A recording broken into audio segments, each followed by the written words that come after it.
Hello दोस्तों, मेरा नाम है आरवी। आज इस वीडियो के अंदर मैं आप सभी के लिए लेकर आया हूँ 5 सैमसंग के बहुत ही ज़्यादा बढ़िया मोबाइल्स जो आपको मिलता है 6000 से 16,500 के बजट में।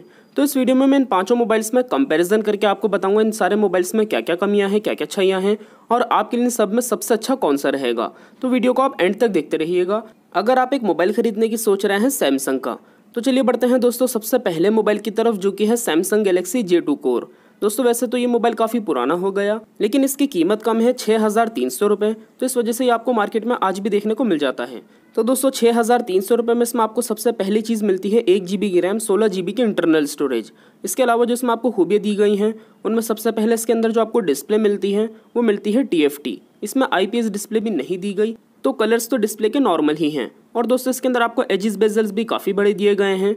डिस्प्ले का साइज़ है 5 इंच का, तो डिस्प्ले के अंदर मुझे ये मोबाइल नॉर्मल ही लगा। बाकी दोस्तों इसमें आपको डिज़ाइन मिलता है काफ़ी ज़्यादा ग्लॉसी। आप देख सकते हैं लाइट की रिफ्लेक्शन इसके बैक पैनल पर काफ़ी ज़्यादा अच्छी लग रही है। डिज़ाइन के अंदर ये मोबाइल काफ़ी ज़्यादा अच्छा है। बाकी छोटा मोबाइल है, 5 इंच की डिस्प्ले है, तो एक हाथ से चलाने में आपको दिक्कत नहीं होती। बैक कैमरा है 8 मेगापिक्सल का, फ्रंट 5 मेगापिक्सल का। कैमरे की परफॉर्मेंस इसके अंदर आपको नॉर्मल दी गई है। अगर 2 कैमरे होते तो काफ़ी अच्छा रहता। लेफ्ट साइड पर है वॉल्यूम के बटन्स, नीचे की तरफ चार्जिंग पोर्ट, माइक और हेडफोन जैक मिल जाता है। टाइप सी पोर्ट तो इसके अंदर आपको नहीं मिलता। राइट साइड पर पावर का बटन, ऊपर से प्लेन डिज़ाइन है। दोस्तों इसका बैक पैनल हटाया जा सकता है, तो इसकी आप बैटरी निकाल सकते हैं। सिम की ट्रे इसमें आपको अंदर की तरफ दी गई है। स्पीकर आपको कैमरे के बराबर में मिलता है। इसके अलावा दोस्तों इस मोबाइल में आपको बैटरी दी गई है 2600 mAh की। तो बैटरी के अंदर ये मोबाइल मुझे नॉर्मल लगा। अगर बैटरी 3000 mAh की होती कम से कम तो काफ़ी अच्छा रहता। प्रोसेसर दिया गया है एक्जीनोस का 7570। तो दोस्तों अगर आप एक नॉर्मल यूज़र हैं, आपका इतना ज़्यादा हैवी यूज़ नहीं है, तो इसमें दिक्कत नहीं आने वाली। तो दोस्तों देखा जाए तो फिर भी रेट के हिसाब से इसमें आपको फीचर्स तो काफ़ी कम ही मिलते हैं। मुझे इसमें कमियाँ ज़्यादा लगी। एक तो डिस्प्ले का साइज़ इसमें इतना अच्छा नहीं दिया गया, एजिस बेजल्स काफ़ी बड़े हैं। बाकी IPS डिस्प्ले भी नहीं मिलती। बैटरी भी काफ़ी कम दी गई है, प्रोसेसर भी इतना अच्छा नहीं है और कैमरे भी 2 नहीं दिए गए पीछे की तरफ। रेट के हिसाब से देखा जाए तो मुझे ये मोबाइल नॉर्मल ही लगा, लेकिन एक चीज़ इसकी बहुत अच्छी है, जो कि है इसकी बिल्ड क्वालिटी। अगर आप एक बहुत ही ज़्यादा नॉर्मल यूज़र हैं, आपका इतना ज़्यादा यूज़ नहीं है मोबाइल का और आपको सैमसंग पे ही भरोसा है, आपको अच्छी बिल्ड क्वालिटी चाहिए, तो आप ये मोबाइल ले सकते हैं 6,300 के आसपास। चलिए बढ़ते हैं अगले मोबाइल की तरफ, जो कि है सैमसंग का M01, जो भी हाल ही में लॉन्च हुआ है 9,000 का। इसमें आपको मिलती है 3 GB की रैम, 32 GB की इंटरनल स्टोरेज। अब दोस्तों सैमसंग गैलेक्सी J2 कोर की तरह इसमें भी आपको कमियाँ काफ़ी ज़्यादा दी गई हैं।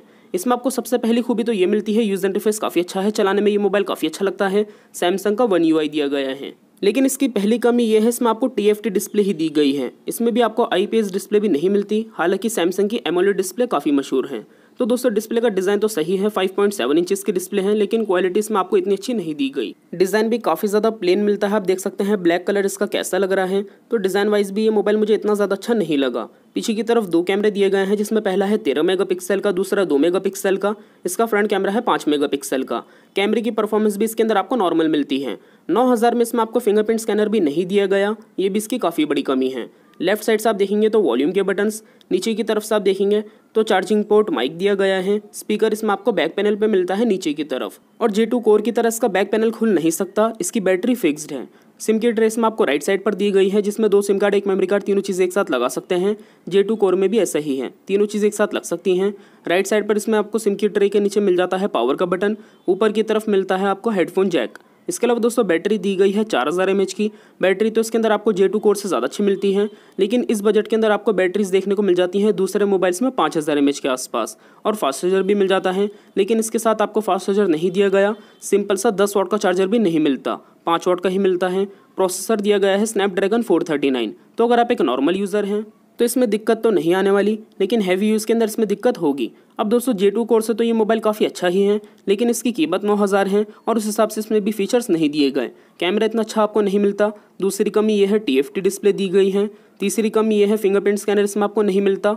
चौथा, इसके साथ आपको 10 वाट का चार्जर भी नहीं दिया गया। टाइप सी पोर्ट नहीं है, ना ही ये मोबाइल फास्ट चार्जिंग सपोर्ट करता है। और दोस्तों इसके अंदर आपको प्रोसेसर भी इतना अच्छा नहीं मिलता। बस एक चीज़ इसमें मुझे पसंद आई, जो कि है इसका यूज़र इंटरफेस। चलिए बढ़ते हैं अगले मोबाइल की तरफ, जो कि है सैमसंग का M11। दोस्तों ये आपको मिलता है 11,000 में।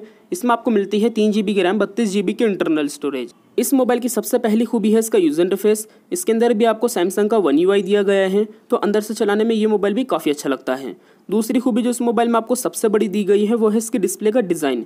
इसमें आपको नॉच वाली डिस्प्ले नहीं मिलती, पंच होल कैमरा दिया गया है। डिस्प्ले के अंदर ही कैमरा है लेफ्ट साइड पर, लेकिन दोस्तों इसके अंदर भी वही कमी है, एमोलेड डिस्प्ले आपको देखने को नहीं मिलती। तो डिस्प्ले की क्वालिटी को लेकर तो ये मोबाइल नॉर्मल ही है, हालांकि इसमें आपको डिस्प्ले का डिज़ाइन बहुत अच्छा दिया गया है और साइज़ भी काफ़ी अच्छा है, 6.5 इंच के आसपास। तो अगर आपके लिए डिस्प्ले का डिज़ाइन मैटर करता है बहुत ज़्यादा, क्वालिटी से भी ज़्यादा आपको डिज़ाइन मैटर करता है, तो आप ये मोबाइल ले सकते हैं। बाकी बैक डिज़ाइन इसका आपको नॉर्मल दिया गया है, सैमसंग के M01 की तरह काफ़ी प्लेन डिज़ाइन है, लेकिन इसमें फिंगरप्रिंट स्कैनर मिल जाता है। पीछे की तरफ 3 कैमरे दिए गए हैं, जिसमें पहला है 13 मेगापिक्सल का, दूसरा 5, तीसरा 2 मेगापिक्सल का। इसका फ्रंट कैमरा है 8 मेगापिक्सल का। कैमरे की परफॉर्मेंस मुझे रेट के हिसाब से इसके अंदर नॉर्मल लगी। इसके अलावा दोस्तों लेफ्ट साइड से आप देखते हैं इस मोबाइल को तो आपको सिम की ट्रे दी गई है। इसके अंदर भी अच्छी चीज़ ये है, 2 सिम कार्ड, 1 मेमोरी कार्ड, तीनों चीज़ एक साथ लगा सकते हैं। नीचे की तरफ से आप देखेंगे तो इसमें आपको टाइप सी पोर्ट भी मिल जाता है और इस मोबाइल के साथ आपको 15 वाट का फास्ट चार्जर दिया गया है, जो बाकी के दोनों मोबाइल्स के साथ नहीं मिलता। राइट साइड से आप देखेंगे तो वॉल्यूम के बटन, उसी की ठीक नीचे पावर का बटन, ऊपर की तरफ नॉइस कैंसलेशन माइक और हेडफोन जैक दिया गया है। इसके अलावा दोस्तों इस मोबाइल में आपको सबसे पहली खूबी तो इसका यूजर इंटरफेस अच्छा है, दूसरा डिस्प्ले का डिज़ाइन बढ़िया है, तीसरी खूबी जो इसके अंदर आपको मिलती है वो है इसकी बैटरी दी गई है 5000 mAh की। इस मोबाइल के अंदर आपको 1 दिन का बैटरी बैकअप आराम से मिल जाता है, बैटरी में ये मोबाइल काफ़ी अच्छा है।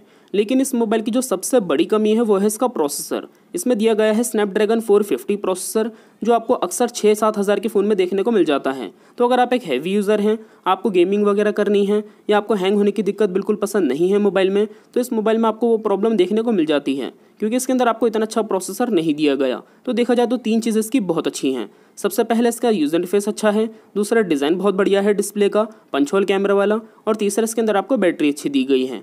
लेकिन दोस्तों कैमरे के अंदर मुझे ये मोबाइल नॉर्मल लगा, डिज़ाइन में भी नॉर्मल लगा, और कमी सबसे बड़ी ये लगी कि इसके अंदर प्रोसेसर और ज़्यादा अच्छा होना चाहिए था, क्योंकि इस रेंज में आपको दूसरी कंपनीज़ में आपको इससे बहुत ज़्यादा अच्छे प्रोसेसर देखने को मिल जाते हैं। चलिए बढ़ते हैं अगले मोबाइल की तरफ, जो कि है गैलेक्सी A21s। दोस्तों इसकी कीमत तो है 16,500। इसमें भी आपको 4 GB की रैम, 64 GB की इंटरनल स्टोरेज दी गई है, लेकिन ज़्यादातर चीज़ों में ये सैमसंग के M11 की तरह है। इसमें आपको सबसे पहली खूबी वही मिलती है, अच्छा यूजर इंटरफेस, चलाने में ये मोबाइल काफ़ी बढ़िया लगता है। दूसरी खूबी वही है, इसके अंदर आपको डिस्प्ले का डिज़ाइन वैसा ही दिया गया है, पंच होल कैमरे वाला, डिस्प्ले के अंदर ही कैमरा है लेफ्ट साइड पर, तो इसका डिस्प्ले का डिज़ाइन भी बहुत अच्छा है सैमसंग के M11 की तरह। लेकिन दोस्तों वही कमी है, इसमें भी आपको एमोलेड डिस्प्ले नहीं दी गई, जो सैमसंग की ज़्यादा मशहूर डिस्प्ले हैं, और सभी लोग ज़्यादातर सैमसंग की डिस्प्ले को एमोलेड की वजह से ही पसंद करते हैं, जो कि इसमें 16,500 में भी नहीं दी गई। मेरे हिसाब से इसमें काफ़ी बड़ी कमी है। बाकी दोस्तों इसके अंदर आपको डिज़ाइन काफ़ी अच्छा मिलता है, जो कि इसकी तीसरी खूबी है। वैसे तो प्लास्टिक के टाइप का डिज़ाइन है, ग्लास लुक नहीं दिया गया, लेकिन वाइट कलर इसका बहुत ज़्यादा अच्छा लग रहा है। रेनबो कलर्स के इफेक्ट भी दिए गए हैं, और प्लास्टिक के टाइप का डिज़ाइन है, तो ये मोबाइल इतना ज़्यादा आपको हैवी नहीं मिलता। तीसरी खूबी इसका डिज़ाइन अच्छा है। बाकी दोस्तों पीछे की तरफ 4 कैमरे दिए गए हैं, जिसमें पहला है 48 मेगापिक्सल का, दूसरा 8, और बाकी के 2 कैमरे हैं 2-2 मेगापिक्सल के, फ्रंट है 13 मेगापिक्सल का। कैमरे की परफॉर्मेंस इसके अंदर आपको काफ़ी अच्छी मिल जाती है, और फिंगरप्रिंट स्कैनर आपको बैक पैनल पे ही दिया गया है बीच में। लेफ्ट साइड से आप देखेंगे इस मोबाइल को तो इसमें भी आपको सिम की ट्रे दी गई है इस तरफ। इसमें भी 2 सिम कार्ड, 1 मेमोरी कार्ड, तीनों चीज़ एक साथ लगा सकते हैं। नीचे की तरफ से आप देखते हैं तो इसमें आपको charging port, speaker, mic, headphone jack मिल जाता है, टाइप सी पोर्ट दिया गया है, और इसके साथ भी आपको 15 वाट का चार्जर मिलता है, जैसा सैमसंग M11 के साथ 11,000 में दिया गया है। तो मेरे हिसाब से इस चीज़ में भी फ़र्क होना चाहिए था। इसकी कीमत भी 16,500 है, तो उस हिसाब से देखा जाए तो अगर 30 वाट का फास्ट चार्जर होता तो बहुत अच्छा रहता। ऊपर की तरफ से आप देखेंगे तो नॉइस कैंसलेशन माइक मिल जाता है।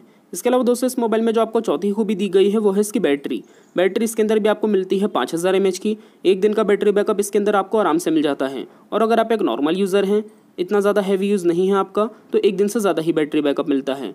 लेकिन दोस्तों इस मोबाइल में जो मुझे और कमी लगी वो ये है, इसके अंदर आपको प्रोसेसर मिलता है एक्जीनोस का 850।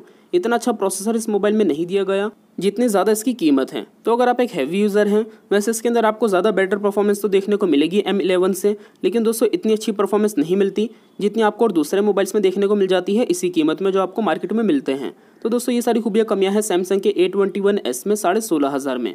देखा जाए तो 4 चीज़ें अच्छी हैं, अच्छा डिज़ाइन, अच्छी डिस्प्ले का डिज़ाइन, साइज़ भी डिस्प्ले का सही है, तीसरा यूज़र इंटरफेस अच्छा दिया गया है, और चौथा इसके अंदर आपको बैटरी अच्छी मिल जाती है।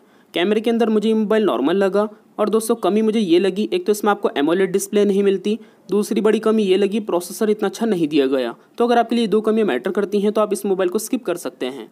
चलिए बढ़ते हैं आखिरी मोबाइल की तरफ, जो कि है सैमसंग गैलेक्सी M31। दोस्तों इसकी डिमांड बहुत ज़्यादा है, सैमसंग का ये मोबाइल सबसे ज़्यादा डिमांडिंग है आज के पीरियड में। लेकिन ये लॉन्च तो 15,000 के आसपास हुआ था, लेकिन अब इसकी कीमत काफ़ी बढ़ गई। ये आपको मिलता है 16,500 में।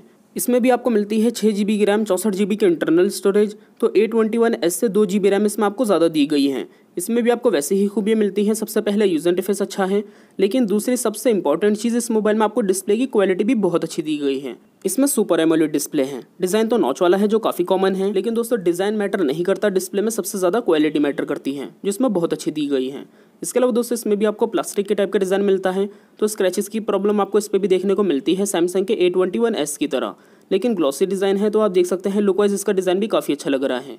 बाकी A21s इस मोबाइल से ज़्यादा अच्छा लग रहा है डिज़ाइन के अंदर। तीसरी खूबी मिलती है इसका कैमरा। पीछे की तरफ 4 दिए गए हैं, जिसमें पहला है 64 मेगापिक्सल का, दूसरा 8 और बाकी के 2 कैमरे हैं 5-5 मेगापिक्सल के। इसका फ्रंट कैमरा है 32 मेगापिक्सल का। दोस्तों कैमरे की परफॉर्मेंस इसके अंदर आपको काफ़ी अच्छी मिल जाती है। लेफ्ट साइड से आप देखेंगे तो सिम की ट्रे, इसमें भी 2 सिम कार्ड, 1 मेमोरी कार्ड, तीनों चीज़ें एक साथ लगा सकते हैं। नीचे की तरफ से आप देखेंगे तो charging port, speaker, mic, headphone jack मिल जाता है। इसमें टाइप सी पोर्ट है, लेकिन कमी यह है इसके साथ भी आपको 15 वाट का ही चार्जर दिया गया है, जैसा कि M11 और A21s के साथ है। इसके साथ भी ज़्यादा बेटर चार्जर होना चाहिए था, क्योंकि कीमत भी काफ़ी ज़्यादा हो गई, 16,500। राइट साइड पर वॉल्यूम के बटन और पावर का बटन, ऊपर की तरफ नॉइस कैंसिलेशन माइक दिया गया है। इसके अलावा दोस्तों इस मोबाइल में जो आपको चौथी खूबी मिलती है वो है इसकी बैटरी दी गई है 6000 mAh की। इस मोबाइल के अंदर आपको 1 दिन का बैटरी बैकअप आराम से मिलता ही है, लेकिन अगर आप एक नॉर्मल यूज़र हैं तो 2 दिन का बैटरी बैकअप इस मोबाइल में आपको आराम से मिल जाता है। प्रोसेसर दिया गया है Exynos का 9611, तो अगर आप एक हैवी यूज़र हैं तो इस मोबाइल में A21s से ज़्यादा अच्छी परफॉर्मेंस आपको देखने को मिलेगी। तो दोस्तों देखा जाए तो इस मोबाइल में आपको 5 चीज़ें फिर भी बहुत बढ़िया दी गई हैं।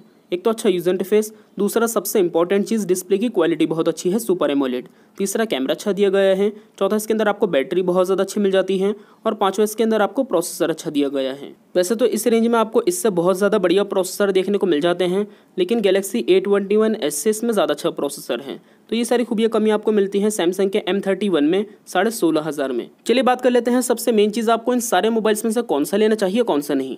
तो देखिए दोस्तों, सबसे पहले तो मैटर ये करता है कि आपका बजट कितना है। आपका 6000 के आसपास ही बजट है या फिर आप 16,500 तक ले सकते हैं। तो दोस्तों मैं आपसे यही कहूँगा, सैमसंग के जो सस्ते मोबाइल हैं जैसे J2 Core, M01, इसके अंदर आपको इन दोनों मोबाइल्स में इतने अच्छे फीचर्स नहीं मिलते जितने इसी रेंज में आपको और दूसरी कंपनीज़ में देखने को मिल जाते हैं। बाकी दोस्तों अगर आपका बजट ज़्यादा है तो मैं आपसे यही कहूँगा, सैमसंग का मोबाइल ज़्यादातर मशहूर होता है एमोलेड डिस्प्ले की वजह से, तो आप वही मोबाइल लीजिएगा जिसके अंदर आपको सैमसंग की एमोलेड डिस्प्ले मिलती है। तो मुझे इन सारे मोबाइल्स में वैसे सबसे ज़्यादा पसंद आया सैमसंग का M31 ही, क्योंकि इसके अंदर आपको फीचर्स बहुत अच्छे दिए गए हैं। A21s से भी मुझे ज़्यादा अच्छा लगा यही मोबाइल। मैं आपसे यही कहूँगा, अगर आपका बजट है 10-11 हज़ार के आसपास तो आप थोड़ा चाहे रुक के लें, M31 लीजिएगा। ये मोबाइल बहुत अच्छा है बाकी सारे मोबाइल्स के कंपैरिजन में। और अगर आपका बजट कम है तो आप कोई और सा मोबाइल भी देख सकते हैं दूसरी कंपनीज के अंदर। लेकिन अगर आपको भरोसा ही सैमसंग पे है, आपके लिए ज़्यादा फीचर्स मैटर नहीं करते, तो आप इन सब में से कोई सा भी ले सकते हैं। बाकी दोस्तों मुझे M31 ही ज़्यादा पसंद आया और मैं आपसे यही सजेस्ट करूँगा आप यही मोबाइल लीजिएगा। वीडियो आपको पसंद आए तो वीडियो को लाइक कर दीजिए। वीडियो के नीचे जो लाल कलर का बटन है उसे दबा के चैनल को सब्सक्राइब कर लिएगा। बेल आइकन भी दबा दिएगा ताकि नई वीडियोज़ आप तक पहुँचते रहें। इसके अलावा वीडियो अगर आपको हेल्पफुल लगी तो अपने दोस्तों के साथ इस वीडियो को ज़रूर शेयर कर दिएगा व्हाट्सएप, फेसबुक पे। मिलते हैं अगली वीडियो में, तब तक के लिए टेक केयर, बाय बाय।